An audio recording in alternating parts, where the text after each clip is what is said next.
하나님께서 이 아침에 우리에게 주시는 말씀은 구약성경 사무엘상 1장 1절로 8절의 말씀입니다. 에브라임 산지 라마다임 소유빈에 에브라임 사람 엘가나라 한 사람이 있었으니 그는 요로함의 아들이요 엘리후의 손자요 도우의 증손이요 숲의 현손이더라.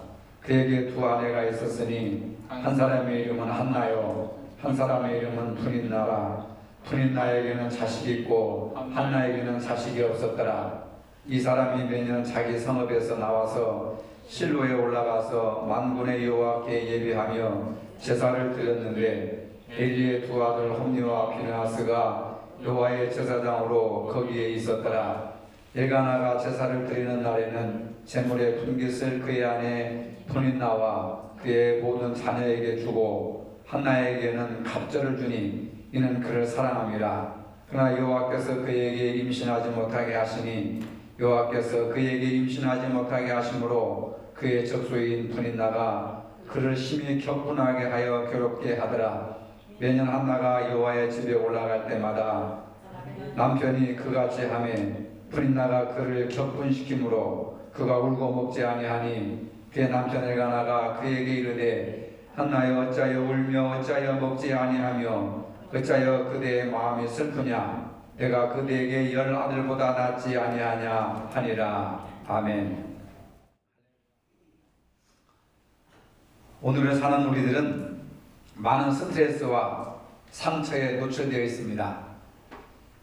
그 결과 중독, 자살, 우울증, 강박증, 공황장애, 그 외에 각종 정신질환에 시달리게 됩니다.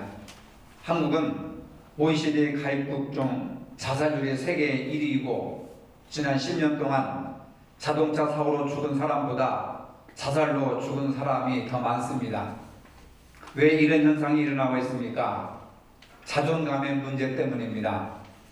엄청난 스트레스로 인한 상실감과 소외감, 불안과 공포, 외로움, 이제 이러한 현상들은 누구에게나 일상이 되어버린 현대인들의 질병이라고 하는 겁니다.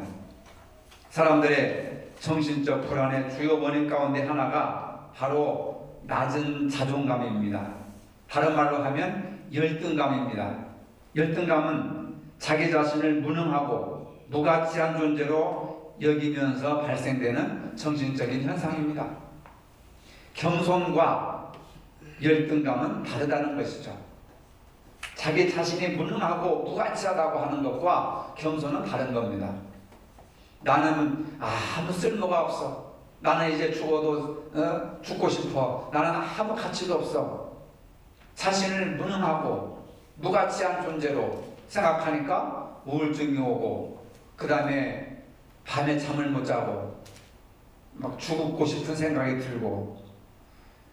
열등감 콤플렉스라고 하는 개념은 오스트리아 정신의학자 알프레드 아들러라고 하는 학자가 만들어낸 개인 심리학의 개념입니다. 자신이 부족하다고 생각하고 분노를 경험하게 되는 상태를 말합니다. 나이도 들었고 돈도 없고 건강하지 못하고 이제 나는 점점 사회에서 밀려나고 공동체에서 밀려나고 사람들한테 인정받지 못하고 하다 보니까 분노가 오르는 거예요. 분노. 30대 때는 내가 이런 사람이었고 40대 때는 내가 이렇고 50대 60대 때는 이렇게 됐는데 이제 나이를 먹고 보니까 점점 물러나고 사람들의 의식 속에서 사라지게 되고 누구도 인정해주지 않는다고 하는 그 분노가 마음속에 화산처럼 막 끓어오르는 겁니다. 이 아들러라고 하는 학자는 바로 이것이 열등감이고 이것이 낮은 자존감의 원인이라고 얘기를 합니다. 그러면서 사람은 누구나 선천적으로 열등감을 가지고 있다고 보았습니다. 열등감의 원인은 낮은 자존감입니다. 자신을 볼 때에 하나님의 눈으로 바라보지 못하고 다른 색안경으로 바라보기 때문에 낮은 자존감을 갖게 되고 열등감을 갖게 됩니다. 오늘부터 몇 주 동안 자존감에 대한 설교를 하려고 합니다. 신앙을 가졌어도 자존감이 매우 낮아서 우울해하는 분들이 많은 것 같습니다. 그래서 성경에 나타난 인물들을 중심으로 낮은 자존감을 어떻게 회복했는지 찾아보고 함께 은혜를 나누고자 합니다. 오늘은 첫 번째로 본문에 나오는 한나를 중심으로 말씀을 드리겠습니다. 본문에 보면 한나가 자식이 없어서 겪었던 심한 열등감을 극복하고 하나님 앞에서 새로운 마음과 찬양으로 나아간다는 내용입니다. 본문에 보면 엘가라고 하는 남자가 있는데 그에게는 두 아내가 있었습니다. 한나와 브닌나라고 하는 부인이었습니다. 브닌나에게는 자식이 있고 한나에게는 자식이 없었습니다. 하나님이 임신하지 못하게 하심으로 한나는 자식이 없었고 상대방 접수인 브닌나는 자식을 낳았습니다. 그러니까 이 브닌나가 기고만장해가지고 한나를 늘 괴롭힙니다. 눈물 속에 살아갑니다. 고통 속에 살아갑니다.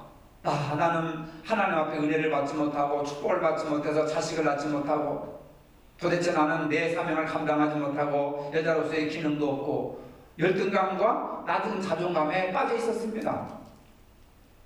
말도 못하고 고통을 당하며 살아가고 있습니다. 구약시대 때 자녀가 없다고 하는 것은 하나님의 저주를 받은 사람이라 하는 뜻입니다. 한나는 자녀가 없다고 하는 데서 오는 열등감과 낮은 자존감으로 상처와 마음에 심한 부담감을 가지고 살아가고 있었습니다. 그러나 한나가 하나님의 은혜로 사무엘을 얻은 후에 하나님께 드리는 감사와 찬양의 기도를 드립니다. 오늘 저와 여러분들도 슬픔이 변하여 기쁨이 되고 염려와 걱정이 변하여 찬송과 기도로 바뀌어야 될 줄로 믿으시길 바랍니다. 본문 1장 26절로 28절에 보니까 한나가 가로되 내 주여 당신의 사심으로 맹세하나이다. 나는 여기서 나의 주 당신 곁에 서서 여호와께 기도하던 여자라. 이 아이를 위하여 내가 기도하였더니 내가 구하여 기도한 바를 허락하신지라. 그러므로 나도 그를 여호와께 드리되 그의 평생을 여호와께 드리리라 하고 그가 거기 가서 여호와께 경배하니라. 하나님은 사람들에게 찾아오시는 분이시고 사람들과 동행하시는 분이십니다. 동시에 우리를 이끌어 주시고 인도하시는 분이십니다. 열등감으로 인해 극심한 마음의 고통이 절정에 이를 때마다 한나는 죽고 싶다, 도망치고 싶다, 이 남자와 이혼하고 싶다 하고 생각한 것이 아니라 하나님이 계신 성소를 찾아갔습니다. 한나는 하나님께 간절히 매달렸습니다. 그분 앞에 마음의 고통을 토해내며 울부짖었습니다. 얼마나 하나님 앞에 가서 울부짖고 기도했는가 하면 엘리 제사장이 웬 여자가 와가지고 낮에 포도주를 먹고 술 취해서 교회 와서 술주정하는구나 이렇게 생각을 한 거예요. 그 쓰라리고 고통스러운 눈물에 그 기도를 드리고 있는데 제사장이라고 하는 사람이 술 취한 여인의 술주정으로 생각했던 겁니다. 그렇거니 누가 뭐라고 하든지 간에 한나는 하나님의 성소에 가서 하나님 나에게 자식을 주옵소서. 자식이 없으니까 내가 멸시천대 부끄러움과 무시를 당하고 열등감에 사로잡고 살 맛이 없습니다. 토해내며 울부짖었습니다. 한나는 자신의 불행을 전능자 하나님 앞에 가서 찾았습니다. 성소를 찾아 기도했습니다. 지금으로 말하자면 교회를 찾아와서 하나님 앞에 기도했다는 말입니다. 우리가 이렇게 모여서 예배드리는 이유는 물론 이곳에만 하나님이 계시는 것은 아닙니다. 하나님은 어디에나 계십니다. 하지만 우리가 교회에 와서 하나님께 예배드리고 기도하는 것은 적어도 이 장소가 하나님을 느끼게 해주는, 하나님의 임재를 체험하게 해주는 거룩한 공간임을 믿으시기를 바랍니다. 교회는 예수 그리스도의 몸입니다. 예수 그리스도는 눈에 보이지 않으지만 우리가 함께 모일 때 예수님을 느낄 수 있고 체험할 수 있습니다. 그 예수님께서는 누구든지 내 이름으로 두세 사람이 모이는 곳에 내가 그들과 함께 있겠다. 예수님이 계시는 곳은 천국이고 기쁨입니다. 한나가 절박한 심정으로 하나님의 성소에 나갔던 이유는 당시 그가 당하는 아픔 때문이었습니다. 고통 때문이었습니다. 낮은 자존감 때문이었습니다. 열등감 때문이었습니다. 많은 사람들의 열등감, 자존감 낮아지면 불평하고 원망을 합니다. 부모를 원망하고, 조상을 원망하고, 남편과 아내를 원망하고, 사회를 원망하고. 그런데 한나는 원망하고 불평한 것이 아니라 자기의 열등감을 하나님 앞에 가서 해결받아야 되겠다. 하나님께서 자식만 준다면 나도 사람 무시할 수 있고 나도 떳떳하게 말할 수 있다. 하나님 나에게 자식을 주시옵소서. 그렇게 기도하는 거예요. 여러분, 사람은 누구나 자신의 약점을 가지고 있습니다. 부족함을 가지고 있습니다. 그런데 누가 그 약점을 공격할 때 상처를 받고 열등감을 경험하게 되는 겁니다. 그 상처를 주는 사람이 다른 사람이 아니라 자기 형님인지 동생인지 모르겠지만 같은 집안 식구입니다. 엘가나의 부인이 불이니까 가까운 사람에게 상처를 받을 때 죽고 싶기도 하고 도망치기도 하고 벗어나고 싶기도 하고 쳐다보기도 싫고 그렇지 않습니까? 먼 사람한테 상처를 받으면 상처의 깊이가 깊지 않지만 가까운 사람한테 상처를 받으면 상처가 더 깊어지는 거예요. 열등감이 더 깊어지는 겁니다. 한나가 그런 상황에 처해 있었습니다. 한나를 공격하는 프니나는 한나가 그토록 받기를 원했던 아들을 가진 부러움의 대상이었습니다. 프니나 때문에 한나는 마음이 아팠습니다. 아들이 없는 한나는 자존감이 낮았습니다. 뿐만 아니라 고통을 당하고 있었습니다. 오늘 우리도 마찬가지입니다. 어떤 분은 돈이 없어 열등감에 사로잡혀 있습니다.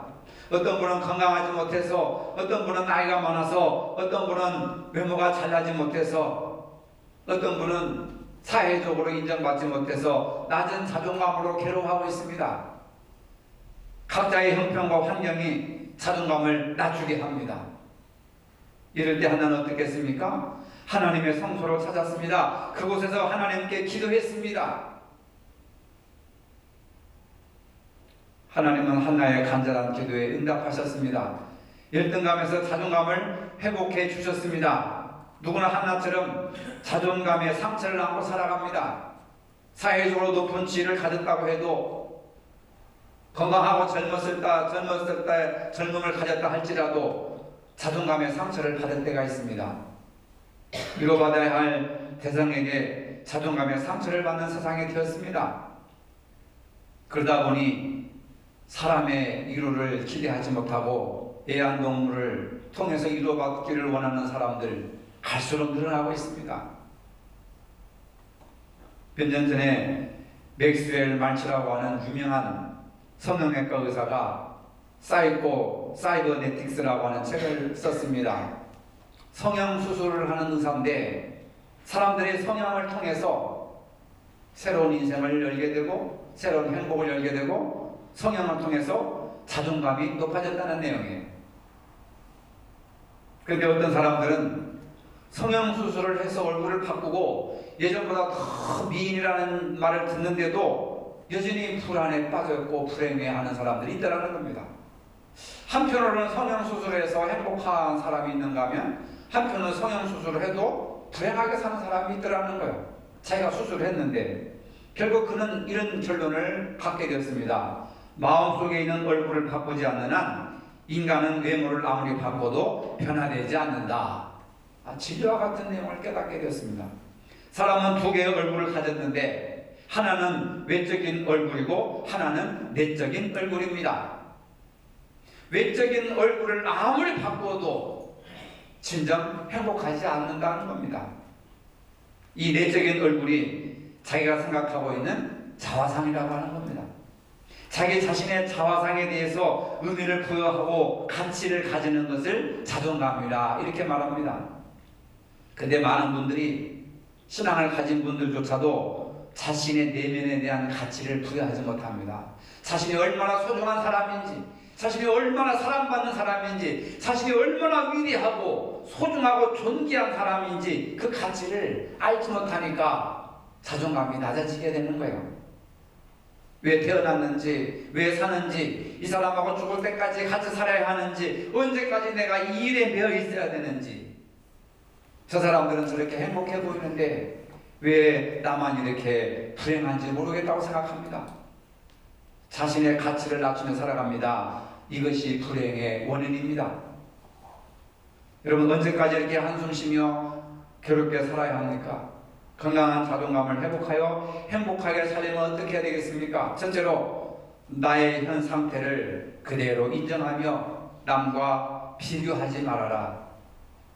바꿔 말하면 자신의 창조 가치를 인정하라는 말씀입니다. 창조 가치가 뭡니까? 나의 현재 모습, 나의 한계, 신체적인 조건, 나의 기질, 나의 성장 배경, 나의 모든 과거, 현재, 미래, 하나님이 나를 이 모습으로 만드셨고 하나님이 나를 땅에 보내셨다고 하는 것을 인정하라는 겁니다. 지금 이 모습을 그대로 인정하라는 거예요. 그 안에서 나를 향하신 하나님의 크신 계획이 있음을 기억하라는 겁니다. 로마서 12장 6절에 우리에게 주신 은혜대로 받은 은사가 있습니다. 각 사람에게는 잘난 사람, 못난 사람, 큰 사람, 작은 사람, 부자, 가난한 사람, 이런 것으로 사람을 나눠 놓는 것이 아니라 하나님은 우리 모두에게 은혜대로 받은 은사가 있다는 겁니다. 하나님께서 각 사람에게 은사를 주셨다는 겁니다. 이 세상에 어떤 사람도 완벽하게 태어난 사람이 없습니다. 약점이 있고 장애가 있습니다. 장점도 있고 단점이 있습니다. 유익을 줄 때가 있고 해를 끼칠 때가 있습니다. 실수할 때가 있습니다. 그런데 우리는 이것을 열등감으로 자신을 비하시키고 문제를 해결하지 못합니다. 열등감을 갖게 되는 가장 큰 원인은 비교의식입니다. 비교의식에 사로잡혀서 우울해하고 불안해하고 원망하고 한탄하면서 결국 마음에 깊이 병이 들어오기 시작하는 겁니다. 나의 외모나 재능이나 환경이나 학벌이나 재산이나 이것은 남과 비교할 것이 아니라 하나님이 그 사람에게 부여하신 은사요 천부적인 특성이라고 하는 것을 믿으시기를 바랍니다. 그것을 인정하며 살아가는 사람이 행복한 사람이에요. 송충이는 솔잎을 먹어야 행복합니다. 근데 송충이가 포도잎을 먹어보세요. 죽습니다. 그렇지 않습니까? 나는 왜 이 모양으로 홀로 태어났는가? 묻지 마시고 나를 이 땅에 지금 이 시대에 태어나서 살게 하신 하나님의 뜻이 무엇일까? 이렇게 바꿔서 생각해야 됩니다. 하나님의 뜻이 무엇일까? 이걸 생각해야 되지. 하나님 왜 나를 이렇게 만드셨나요? 왜 나를 이렇게 낳으셨나요? 왜 이런 흙수저 부모 밑에 태어나게 하셨나요? 왜 이렇게 산골에서 태어나게 하셨나요? 왜 이렇게 바닷가에서 태어나게 하셨나요? 미국 워싱턴에서 태어나고 미국 사람들처럼 키도 크고 금발이고 눈이 파랗고 영어를 능통하게 하는 사람으로 태어나게 해주시지 않으시고 그래봤자 안 된다는 말입니다.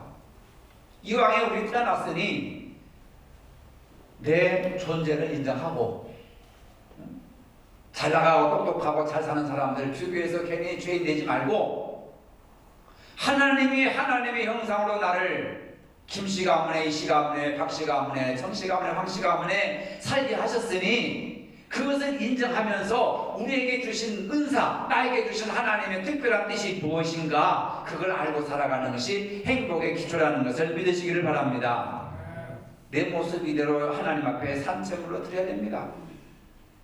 하나님께서 위대한 계획을 가지고 나를 창조하셨다고 하는 창조적인 자화상을 세워야 합니다. 창조적 자화상이라고 하는 게 뭐냐? 사명감입니다.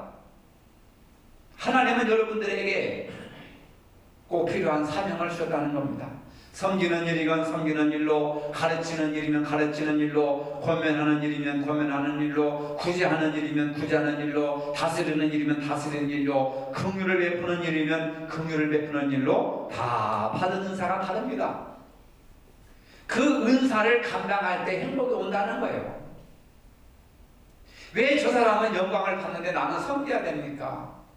저 사람은 왜 앉아서 밥상을 받는데 나는 왜 설거지를 해야 되고 밥 준비를 해야 됩니까? 저 사람은 왜 텔레비전을 보고 기뻐하는데 나는 왜 설거지를 하고 청소를 해야 됩니까? 비교하지 말아라. 설거지 속에서 청소하는 가운데 하나님의 뜻이 있고 그 가운데 하나님의 임재를 느끼고 하나님과 동행하면 그것이 거룩한 일인 줄로 믿으시기를 바랍니다. 생각을 바꿔야 됩니다.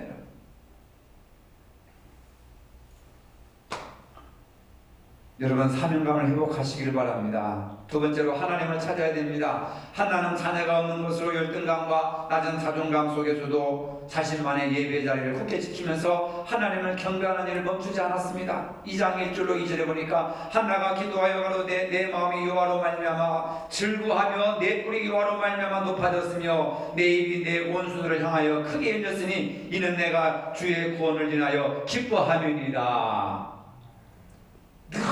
울고 짜고 불행하다 죽고 싶다 했던 여인이 이제는 막 하나님 앞에 기뻐하며 내 뿔을 높이셨나이다 하면서 하나님을 찬양하고 경배했습니다. 자존감이 온전히 회복됐다는 거예요. 심한 좌절과 열등감에 시달렸던 한나는 고통이 찾아올 때마다 하나님을 바라보며 하나님의 성소를 찾았습니다. 성소를 향해 달려온 한나의 마음에 자존감이 회복되었어요. 왜? 그의 기도를 들어주셨거든요. 옥동자 같은 아들을 낳았거든요. 사무엘을 하나님이 주셨거든요. 그래서 자신의 뿔이 높아졌다고 고백합니다. 자신의 뿔이 높아졌다고 하는 것은 자존감이 회복되었다는 뜻인 줄로 믿으시기를 바랍니다. 여러분 자존감이 회복되어야 될 줄로 믿으시길 바랍니다. 하나님 나의 뿔을 높여 주시옵소서 교만해졌다는 얘기가 아니에요. 열등감에서 자존감이 회복됐다는 겁니다. 아들을 낳음으로 말미암아 자존감이 회복되니까 두려움이 사라지고 원수에 대해서 맞설 용기가 생기고 불이 나가 아무리 괴로워도 상처가 안 되는 거예요. 이제는 너 말해봐라. 나도 아들 있다. 하나님이 나에게 아들을 주셨다. 마음 먹자는 거지. 이제는 비교의식이 사라져버리고 열등의식이 사라져버린 거예요. 낮은 자존감이 다 사라져버리게 된 거예요. 하나님을 향한 지속적인 믿음이 생기고 하나님을 찬양하며 경배하였더라. 한나는 예배를 통해서 하나님 앞에 열등감의 고통을 해결받았습니다. 다윗도 범죄하고 나서 낮은 열등감에 사로잡혔을 때 하나님은 상한 마음을 찾으시고 고치신다고 고백을 했습니다. 마음이 상할 때 열등감이 있고 자존감이 낮아질 때 오히려 예배를 잘 드릴 수 있는 기회로 만드시기를 바랍니다. 근데 많은 사람들이 마음이 상했을 때 반대로 잘못된 길로 나가고 예배 드리지 않고 교회를 떠나는 사람들이 많이 있습니다. 믿음의 길에서 이탈하는 경우도 많이 있습니다. 하지만 상한 마음은 낮은 열등감은 부족한 것은 오히려 하나님을 찾게 해주는 기회가 되는 거예요. 하나님 앞에 기도하고 예배 열심히 참석하고 하나님께 가까이 하라는 사인인 줄로 믿으시기를 바랍니다. 하나님은 죽이기도 하시고 살리기도 하시는 분이라고 고백합니다. 오직 하나님 말을 나를 높이시기도 하고 낮추시는 분이시라고 고백하고 있습니다. 이 얘기는 하나님 앞에 가까이 가면 자존감이 높아지는 것이고 하나님에게서 멀어지면 자존감이 낮아진다는 것을 깨달으시기를 바랍니다. 여러분 한나는 앞으로 나아가 자신의 고통을 토해냄으로써 열등감의 상처에서 치유받았습니다. 예배를 통해서 하나님 앞에 자신의 고통을 토해냄으로써 한나는 치유를 받았습니다. 우리가 하나님 앞에 나와 예배드리고 기도하고 말씀을 들을 때에 우리 내면이 강해집니다. 두 얼굴이 있다고 했잖아요. 눈에 보이는 얼굴과 마음의 얼굴. 아침에 일어나서 여러분들 화장을 하고 아름다운 하루 동안이잖아요. 밤에 가서 화장 지우고 세수하면 다른 사람인가? 근데 이 마음의 얼굴은 화장으로 아름답게 가꿀 수 있는 게 아니에요. 성형수술을 해서 아름다운 얼굴을 가꿀 수 있는 것이 아닙니다. 내면의 아름다움은 하나님과의 관계 속에서 이루어진다는 것을 믿으시길 바랍니다. 요즘 기가 죽어 계십니까? 나는 왜 이 모양으로 태어났나 한탄하고 계십니까? 오늘 시간부터 나 자신을 바라보는 그런 시각을 새롭게 하시기를 바랍니다. 나를 지으시고 기뻐하셨던 하나님을 바라보시기를 바랍니다. 내가 무엇이기에 날 구원하시기 땅에 오셔서 나를 위해서 십자가에 피 흘려 죽으신 예수님의 그 사랑과 희생과 위대한 은혜를 우리가 생각하시기를 바랍니다. 하나님의 오늘도 내 안에 나와 함께 하심을 믿으시기를 바랍니다. 나와 함께 하신다면 내가 두려워할 게 뭐가 있고, 열등감에 사로잡힐 게 뭐가 있고, 낮은 자존감에서 불행하다고 생각할 게 뭐가 있습니까? 세 번째로, 생각을 바꾸어라. 나는 한 개인으로서 중요한 의미가 있음을 알아야 됩니다. 나는 소중한 사람이고, 나는 특별한 사람이고, 75억의 인류 속에서 나는 단 한 사람이다. 얼마나 가치 있는 존재입니까? 하나님이 나를 사랑하십니다. 예수님이 나를 사랑하십니다. 우리는 하나님의 백성입니다. 나는 특별한 사람이다. 따라하시죠. 나는 특별한 사람입니다. 예. 짜장면집에 가도 보통하고 뭐요? 곱빼기하고 달라요. 가격이 다르다니까. 여러분들은 곱빼기가 아니라 뭐요? 보통이 아니라 뭐요? 곱빼기. 가격이 다르다니까요. 특별한 사람이라는 특별한 사람. 그리고 자기 감정을 솔직히 고백할 수 있는 친구를 삼아 만들어라. 외로우니까 대화할 사람도 없고, 의논할 사람도 없고, 의지할 사람도 없고, 만날 사람이 없으니까 자존감이 낮아지는 거예요. 아, 나는 외롭구나. 나는 쓸쓸하구나. 나는 고독하구나. 나는 불행하구나. 나는 혼자다. 그래서 대화하고 차 마시고 이야기할 수 있는 친구 한 사람, 한두 사람이 반드시 필요하다. 자신의 결정을 숨기거나 변명하지 말고 그대로 인정하라. 자신을 있는 그대로 받아들이고 수용하고 하는 그런 내용. 자신이 잘 할 수 있는 일을 선택하고 배우라는 겁니다. 취미생활을 발견하고 힘쓰라는 거죠. 내가 해서 행복해지는 것이 뭔가, 내가 해서 좀 더 이렇게 새로워지는 것이 뭔가 하면 그 취미활동, 취미생활 이런 것들을 발견해가지고 그곳에 힘쓰라고 할 때, 그곳에 힘쓸 때 행복이 오고 자존감이 생기고 만족감이 온다는 것입니다. 뜻대로 안 될 때는 슬픔에 빠지지 말라는 거예요. 슬픔이 우울증을 가져오게 되고 결국 인생을 포기하게 되는 겁니다. 그 다음에 감정을 통제할 줄 알아야 돼요. 나는 늙었나 봐. 나는 병들었나 봐. 나는 이제 더 이상 쓸모가 없어. 이런 생각이 자존감을 낮추게 합니다. 여러분, 인생 60부터라고 하지 않습니까? 인생 60이면 나는 아직 인생이 뭔지를 모르고 살아가는 사람이에요. 60대는 이제 인생 출발한 것이고, 70대는 인생 10년 산 것이고, 80대는 인생 20년을 살아간 거예요. 감정을 좀 통제할 줄 알아야 돼요.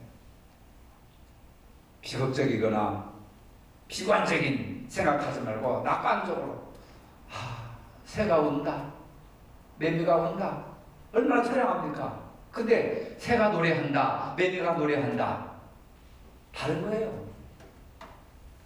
다른 겁니다.